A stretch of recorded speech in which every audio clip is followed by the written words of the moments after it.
Goeiemôre gemeente en welkom by vandag se virtuele erediens. Kom ons word net so saam rustig in die teenwoordigheid van ons Here. Jy kan saam met my rustig asemhaal in en uit. En in en uit. En in en uit. Hou nou net normaal weg asem.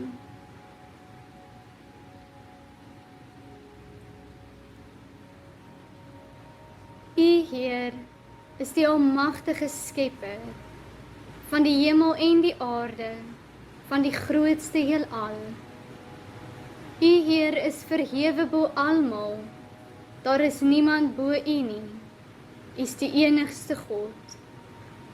Aan U alleen behoort die mag, Heer, en al die krag en die grootheid, die rykdom, die roem en die majesteit. Ja, Heer, aan U alleen. Amen. Gemeente, ek groet U in die naam van God die Vader, God die Seun en God die Heilige Gees. Genade en vrede vir ons elkeen. Ons lees vandag saam Psalm 146. Halleluja, loof die Here o my siel, ek wil die Here loof solank ek leef. Ek wil my God besing solank ek bestaan. Moenie op vooraanstaandes vertrou nie, op 'n mens by wie daar geen verlossing is nie. Sy asem gaan uit, hy keer terug na die grond. Op daardie dag is sy planne daarmee heen. Gelukkig is die mens wat die God van Jakob as sy hulp het, wie se hoop gefestig is op die Here sy God. Hy wat hemel en aarde gemaak het, die see en alles wat daarin is. Hy wat trou bly tot in ewigheid. Hy wat die reg van verdruktes handhaaf, aan hongeres brood gee. Die Here laat gevangenes vry. Die Here maak blindes se oë oop. Die Here rig die op wat neergedruk is. Die Here het regverdiges lief. Die Here beskerm vreemdelinge, vaderloses en weduwees help hy op, maar die pad van goddeloses maak hy krom. Die Here sal vir ewig regeer, jou God, Sion, van geslag tot geslag. Halleluja. Hierdie jaar lees ek weer die Bybel deur saam met die kinders van die gemeente. En natuurlik weet ons dat die Bybel is geskryf deur baie verskillende skrywers, dit het verskillende boeke, dit verwoord ook verskillende tye en omstandighede. Maar tog is dit vir my altyd so mooi, hoe ons deur hierdie verskillende tye steeds 'n groter prentjie van God kan raak sien. En dit is vir my 'n prentjie wat iets van die hoopvolle verhaal van God beskryf. Ja, te midde van 'n groot klomp slegte omstandighede, vertel die Bybel vir my 'n pragtige verhaal, 'n hoopvolle verhaal. En dit begin by Genesis. Want ons lees in Genesis van die skepping. God word in Genesis beklemtoon as die enigste God, as die skepende, lewendige, lewegewende God. Alles word deur God geskep en alles word deur God geonderhou. Die mens neem ook deel aan hierdie skepingswerk, want God gee ook aan ons die vermoë om te skep. Maar ons ontvang ook die opdrag, dat ons alles moet oppas, want alles behoort aan God. En dan lees ons verder in Exodus die verhaal van hierdie besonderse verhouding tussen God en mens en medemens en mens en die skepping. Ons lees oor die ontstaan van die volk van Israel, 'n volk wat afkomstig is van die aardsvaders Abraham, Isak en Jakob, en dat hierdie volk byeengebring is deur die verbond van God. Die verbond wat sê dat God beloof 'n groot nageslag en dat God altyd teenwoordig sal wees. Hoe wonderlik. Hoe wonderlik is dit dat God beloof dat God naby sal wees. Maar dan is daar ook 'n wending in hierdie groter verhaal.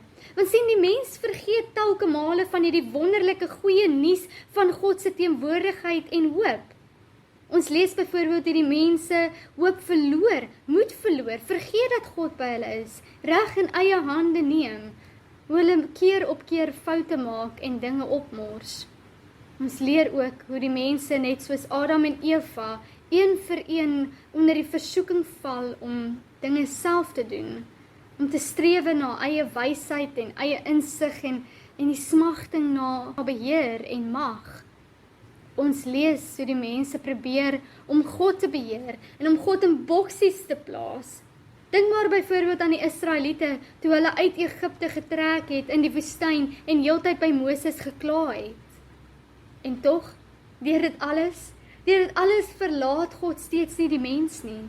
Nee, God stoot nie die mens weg of laat die mens eers oor aan hulle eie insig of wysheid nie. Nee, God gee aan hulle die 10 gebooie. Die 10 gebooie wat die lewegewende wet bevat. Eer God, eer mekaar, eer lewe. Maar weer eens is dit vir die mens so moeilik om te doen. En ons besef met 'n skok, ons is niks anders as die Israeliete van ouds nie. Want dit is moeilik om te hou by God se leiding. Veral as jou lewe nie noodwendig lyk soos wat jy dit beplan het nie. Die Israeliete kom immers na 40 jaar uiteindelik by die beloofde land Kanaan, maar die het reeds ander inwoners. Dit is dan moeilik om te bly glo in God se koningskap en beheer soos Psalm 146 getuig, as jy voel dat jy en God iewers mekaar misverstaan het, want jou lewe lyk nie soos wat jy gedink het nie. Maar steeds gaan die verhaal aan, want die Israeliete woon op die ou end in Kanaan, en hulle word baie, en hulle vorm strukture en sisteme in 'n samelewing. En een van hierdie sisteme wat die samelewing onderhou, is die sisteem van die tempel en die priesterskap. Die priesters het in die tempel van God die woord van God verkondig, en dit was die fondasie van die samelewing, die afwagting op die Here se leiding en regering. Maar toe een van die priesters, Samuel, begin oud raak het die mense bekommerd geraak. Hulle het gesien dat Samuel nie vir altyd sal bly lewe nie, en hulle wou nie Samuel se seuns as priesters hê nie. En ewe skielik was die fondasie van priesterskap nie meer sterk genoeg vir hulle eie vrese nie. En daarom kom die oudstes van die volk bymekaar en hulle vra vir Samuel vir 'n koning. Hulle het gesien dat meeste van die ander volke het 'n koning gehad. Samuel was bedroef hieroor, maar God het met Samuel gepraat en vir hom gesê: luister na die volk en alles wat hulle vir jou sê, want dit is nie jou wat hulle verwerp het nie, maar my het hulle verwerp om oor hulle koning te wees. Dit stem ooreen met al die dade wat hulle gedoen het, van die dag dat ek hulle uit Egipte laat optrek het, tot vandag toe. Hulle het my verlaat en ander gode gedien. Presies so maak hulle nou ook met jou. Luister dan nou na hulle, maar jy moet hulle net ernstig waarsku, en aan hulle die reg te verduidelik van die koning wat oor hulle gaan regeer. En Samuel het hulle gewaarsku. Hy waarsku hulle dat die koning hulle seuns en dogters sal vat om vir hom te werk, dat die koning hulle landerye, hulle wingerde, hulle olyfboorde sal vat en aan sy amptenare sal gee, dat die koning hulle eie besitting sal gebruik vir sy eie werk. En Samuel waarsku hulle, daar sal 'n tyd kom wat julle hulp roep oor die koning wat julle verkies het, maar julle sal nie verhoor word nie. En selfs met 'n waarskuwing soos hierdie in 1 Samuel 8, wat selfs vir my hoendervleis gee en koue rillings teen my ruggraat laat afrol, hoor die Israeliete nie die boodskap nie. Want die boodskap is eintlik baie duidelik. God is julle koning. Onthou die skepping, onthou die verbond, onthou God se belofte van teenwoordigheid en regering en koningskap. Maar 'n menslike koning is net te aanloklik. Die begeerte om alles self te beheer en om magtig te lyk is net groot. Want buitendien wil die Israeliete nou nie lyk soos die losers wat nie eens 'n koning het nie. Hulle wil ook sterk en magtig en in beheer lyk, net soos al die ander volke rondom hulle. Hulle het konings, hulle het 'n weermag en strydwaans en perde en alles. Hulle lyk fantasties en indrukwekkend. En hulle wou ook so gelyk het. En so gebeur het dat Samuel 'n koning salf, koning Saul. Saul was groot en sterk. Hy het die beeld van 'n regte koning gehad. Die mense was baie bly oor Saul en het gesê, hier is die koning. Hulle was vrolik en hulle het gejuig oor hulle menslike leier, 'n voorbeeld wat hulle kon nastreef. maar Saul het nie 'n kat se kans gestaan nie. Van die boek Samuel wil een baie belangrike boodskap verkondig oor die koning met 'n klein letter en die koning met 'n hoofletter. Daarom is Saul se hele verhaal eintlik geskryf met die ondertoon van mislukking. Want reeds van die begin af is dit duidelik dat Saul gaan misluk. Die skrywer skryf dit so dat jy eintlik van die begin af simpatie het met Saul en jy weet, hier kom iets. En so gebeur dit ook. Saul misluk en Samuel verwerp hom. Maar hoekom? Want met die eerste oogopslag verstaan ons nie eintlik mooi waar Saul nou verkeerd gegaan het nie. Maar kom ons lees dit saam. Saul was 30 jaar oud toe hy koning geword het en hy het 2 jaar lank oor Israel regeer. Saul het vir hom 3000 man uit Israel gekies. 2000 was by Saul in Michmas en in die bergland by Bet-El en 1000 was by Jonathan in Gebea en Benjamin. Die res van die manskap het hy weggestuur, elkeen na sy woonplek toe. Jonathan het die Filistynse wagpos wat in Gebea was aangeval en die Filistyne het daarvan te hore gekom. Saul het in die hele land op die ramshoring laat blaas om te laat weet, die Hebreërs moet dit hoor. In die hele Israel is die nuus versprei. Saul het die Filistynse wagpos aangeval, maar wat erger is Israel is veragtelik gemaak by die Filistyne. Die manskappe is toe opgeroep na Saul in Gilgal. Die Filistyne het saamgetrek om teen Israel te veg met 30 afdelings strydwaans, 6 afdelings perderuiters en manskappe so talryk soos die sand wat langs die seestrand is. Hulle het opgetrek en kamp opgeslaan in Michmas oos van Bet-Awen. Die manne van Israel sien toe dat daar vir hulle moeilikheid wag, want die manskappe was vasgekeer. Die manskappe het toe in grotte, klipskeure, rotswande, grafte en opgaarputte gaan wegkruip. Van die Hebreërs het die Jordaan oorgestreek na die landstreke van Gad en Gilead. Saul was egter nog in Gilgal. Al die manskappe het hom bewend gevolg. Hy het 7 dae lank gewag vir die vasgestelde tyd waarvan Samuel gepraat het. Maar toe Samuel nie in Gilgal opdaag nie, het die manskappe van Saul afgedros. Saul sê toe, bring vir my die brandoffer en maaltydoffers. En hy het die brandoffer geoffer. Wanneer ons dit so lees, dan kan ons nie eintlik regtig sien waar die fout ingekom het nie. Want Saul het gesien dat sy manne bang raak. Hulle is vasgekeer deur die Filistyne en hy wou hulle moed inpraat. In daardie tyd het die priester die brandoffer gebring om te vra vir die Here se teenwoordigheid, om die mense weer moed in te praat dat die oorlog sal 'n sukses wees. En Saul wou hierdie doen. En toe bring hy die brandoffer en die maaltydoffer om te vra na die Here se guns. So wat is dan die fout? Was dit Saul se aksies? Het Saul die brandoffer verkeerd gebring? Nee. Ten spyte daarvan dat Samuel eintlik die een was wat die offer moes bring, het Saul nie dit verkeerd gedoen nie. Sy formele ritueel was heeltemal reg. Dit was binne sy konteks en sy verstaanswêreld die regte ding om te doen. Voel jy vasgeloop? Doen die offer. Vra na die Here se guns. Maar dit is nie waar dit gaan nie. Want vir Saul het dit gegaan oor dade. Hy het gedink dat as hy reg optree, as hy die lysie van korrekte gedrag kan aftik, dan sou God by hom wees en hom help. Maar wat sê die gesindheid? Saul se gesindheid het gesê, deur sekere rituele kan ek as mens die teenwoordigheid van God dwing. Deur my korrekte formele rituele kan ek die Here tot optrede verplig. En daarom, wanneer ons die verhaal van Saul gaan lees, dan besef ons dat ons eintlik baie meer so Saul is as wat ons dink. Want ons volg ook maar partykeer die gesindheid wat sê, as ek hierdie en hierdie doen, dan moet God by my wees. En as God nie doen wat ek voorvra nie, dan beteken dit dat ek eintlik iets verkeerd doen, en ek moet harder probeer, en ek moet meer regte dinge doen. Probeer ons nie ook maar dikwels die Here se wonderwerkende krag in ons lewens inforceer, sonder om te vra of dit God se wil is nie? Wil ons nie ook maar partykeer God manipuleer en sê, kyk hier staan ek doen alles reg, alles waarvoor U gevra het, so asseblief, doen nou wat ek van U vra. Maar dit is nie hoe dit werk nie. Ten spyte van Saul se korrektheid, het hy misluk. Want hy het God probeer dwing, want hy het God probeer beheer, in plaas daarvan om erkenning te gee dat God reeds in beheer is, en dat hy wat Saul is, moet wag op die Here.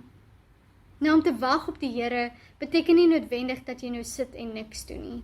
Nee, die boek Rut is baie duidelik daaroor dat ons in ons aksies ook gelei word deur die Heilige Gees. So, om te wag op die Here beteken om gehoorsaam te wees. Dit beteken om gehoorsaam te wees, selfs al voel dit onmoontlik. Dit beteken om partykeer jou eie agenda en jou eie behoeftes en probleme op sy te skuif en gehoorsaam te wees aan die opdrag van God. Dit beteken om weg te beweeg van denke wat sê dat God 'n bediende God is. 'n God wat daar wag vir jou, om vir jou te gee wat jy wil hê, wanneer jy dit wil hê, hoe jy dit wil hê. Om te wag op God is om te vertrou dat God teenwoordig is. En dat dinge sal gebeur op God se tydsbepaling. Om te wag op God beteken om nie jou geduld en moed te verloor en dinge so gou in jou eie hande te neem nie. Om te wag op God is om te lewe in die verhouding met God, die koning. Selfs al is dit nie maklik nie. Saul het te vinnig moed verloor. Hy wou nie mense teleurstel nie. Hy wou nie verloor nie, hy wou nie sterf nie. Wat ook al sy rede was, Saul het besluit dat hy van beter weet. En siende dat hy die koning is, weet hy mos beter as enigiemand anders. Ons kan dalk nou vinnig wees om Saul te oordeel. Maar dit is baie maklik om in hierdie gat te val. 'n Gat waar jy eerder besluit om ander te volg, of jou eie denke te volg, of jou eie insig, of wysheid, of wat ook al, eerder as God. Hoekom? Want dit gaan vir jou oor wie die kroon dra, oor wat die kroon dra. Dra geld vir jou die kroon, dan gaan jy daar agteraan loop. Mag, dan volg jy dit. Vrees, faam, populariteit, jy loop agter dit aan wat die kroon dra. Wat dra vir jou die kroon? Maar wat nou? Wat nou as ons besef het dat ons loop agter ons eie konings aan? Is ons nou vir ewig verlore en gebroke? Kom ek vertel vir hierdie verhaal van Pinkenolsie. Nou, Pinkenolsie was 'n houtwesentjie wat gemaak is deur Eli, sy skepper. En Eli het hom mooi en goed gemaak. En so ook het Eli al die ander wemmels mooi en goed gemaak, almal in verskillende forme. Maar op 'n dag sien Pinkenolsie en Lolla dat al die ander wemmels in 'n ry in die dorpie staan. Hulle het almal hulle neuse groen geverf. Hoekom sal iemand dit doen, het Lolla gevra. Want almal doen dit, het Eli geantwoord, sonder om op te kyk van sy werkstafel af. Nou maak 'n groen mens slimmer, vra Pinkenolsie. Nee. Maak dit jou sterker? Nee. Maak dit jou vinniger? Nee. Nou wat maak dit jou dan? Groener, het Eli geantwoord. En so loop Pinkenolsie en Lolla af om te gaan kyk nou net hoe lyk 'n groen neus nou van naby af. En almal wat groen neus het, loop so 'n neus in die lug, want hoe moet ander nou jou groen neus sien as jy nou nie loop met jou neus in die lug nie? En tog is dit gevaarlik om so te loop, want jy loop nou sommer kruis en dwars oor die hele pad. Party wemmels loop sommer in die bome vas, en jy moet net pad gee. Ek sal nooit my voete in die neusverfwinkel sit nie, sê Pinkenolsie. Maar net toe antwoord 'n ander stem hom. Ag Pinkenolsie, ek het so gehoop jy sal. Jy het so 'n oulike neus en jy sal so mooi lyk as jou neus groen is. Dit was Mikkie. Pinkenolsie se ore het sommer bloedrooi en vuurwarm geword. Later toe hy in die spieël gaan kyk, het hy gedink, "Sjoe, Mikkie was reg. Ek het dit nog nooit opgemerk voorheen nie, maar my neus lyk nou nogals vaal." En die volgende dag is daar 'n groot fees op die plein. En die burgemeester oorhandig aan meneer Isak Inding 'n medalje vir die briljante idee van groen neuse. "Baie geluk, meneer Isak. Sonder jou sal ons lyk soos..." En hy bly 'n oomblik stil, en hy soek die regte woorde, en hy sien vir Pinkenolsie en sy vriende daar staan, en hy roep uit, "Hulle!" En almal skater soos hulle lag. Pinkenolsie en sy vriende draai toe dadelik om en hulle gaan in die neusverfwinkel in, en laat hulle neuse groen verf. Nou loop hulle net soos al die ander wemmels. En sjoe, hulle lyk so modieus. Maar die volgende dag sien hulle 'n wemmel met 'n rooi neus. En toe nog een, en toe nog een. Nou was rooi in die mode. En hulle gaan verf hulle neuse rooi. En toe geel, en toe blou, en toe pink, en toe oranje, totdat hulle soveel laafverf opgehad het, dat hulle nie eens kon onthou hoe hulle regtig gelyk het nie. Hulle was moedeloos. Ons moes na Eli geluister het, sê hulle. Dink jy hy sal ons help? Vra Pinkenolsie. Net toe kom Lola daaraan. Hoekom vra jy hom nie? Vra sy. Want miskien is hy kwaad, antwoord Pinkenolsie. Nee, hy is nie kwaad nie. Hartseer, maar nie kwaad nie, antwoord Lola. En so gaan Pinkenolsie en sy vriende na Eli se huis toe. Julle het probeer inpas, nee? Vra Eli. Ja, antwoord hulle. En, het julle dit reg gekry? Vra Eli. Nee, nie regtig nie, antwoord hulle. Elke keer sodra ons inpas, dan verander iemand die reëls. Dit is hoe dit werk, sê Eli. En my nek is seer omdat ek met my neus in die lug moet loop, sê Pinkenolsie. Ja, want jy is nie gemaak om so te loop nie, sê Eli. Kan ons weer onsself wees soos wat jy ons gemaak het, Eli? Vra hulle bekommerd. Natuurlik, antwoord Eli. Ek sê julle altyd help wees wat ek bedoel het julle moet wees. Toe haal hy 'n stukkie skuurpapier uit. Maar dit gaan 'n rukkie vat. Pinkenolsie en sy vriende het saam met Eli ingeloop.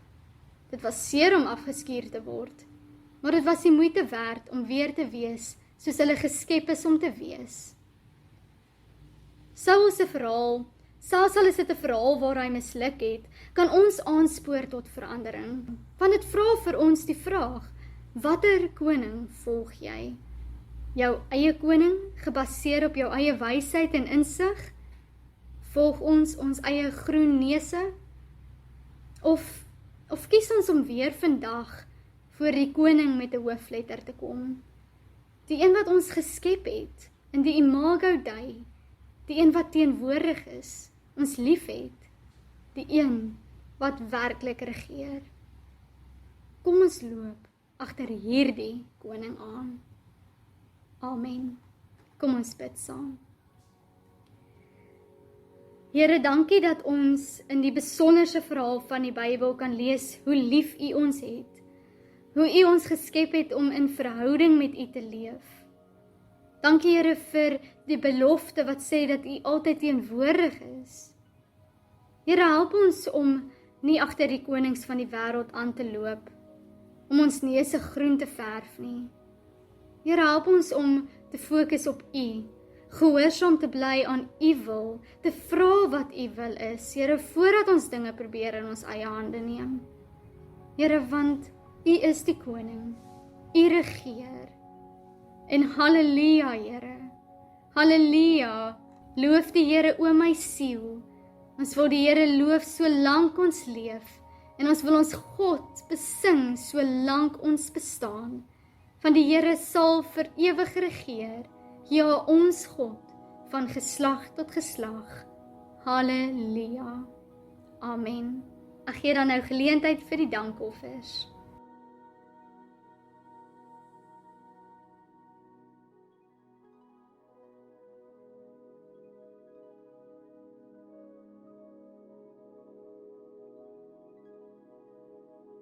Gemeente, ontvang dan nou die seën van ons Here en ons God.